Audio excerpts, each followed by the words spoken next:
Mass సినిమాలకి care of address, action చిత్రాలకు కొత్త అర్థాన్ని చెప్పిన దర్శకుడు బోయపాటి శ్రీను. గుంటూరు జిల్లాకు చెందిన బోయపాటి మొదట ముత్యాల సుబ్బయ్య దగ్గర దర్శకత్వ శాఖలో పనిచేశారు.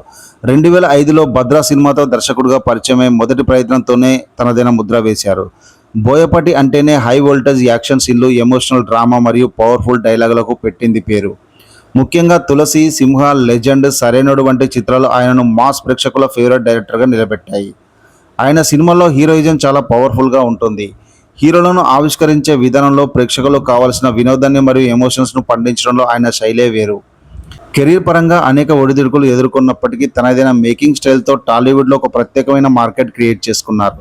యాక్షన్ సినిమాలను ఇష్టపడే వారికి బోయపాటి సినిమాలు అంటే ఒక పండగ. తెలుగు సినిమా ఇండస్ట్రీలో మాస్ ఎంటర్టైనర్గా తన ప్రస్థానాన్ని విజయవంతంగా కొనసాగిస్తున్నారు. మాస్ సినిమాలపై బోయపాటి శ్రీను గారికి ఉన్న పట్టు, ఆయన పట్టుదల ఆయనను నేడు టాప్ దర్శకుల జాబితాలో నిలబెట్టాయి. మరిన్ని ఆసక్తికరమైన వీడియోల కోసం నా ఛానల్ను సబ్స్క్రైబ్ చేసుకోండి.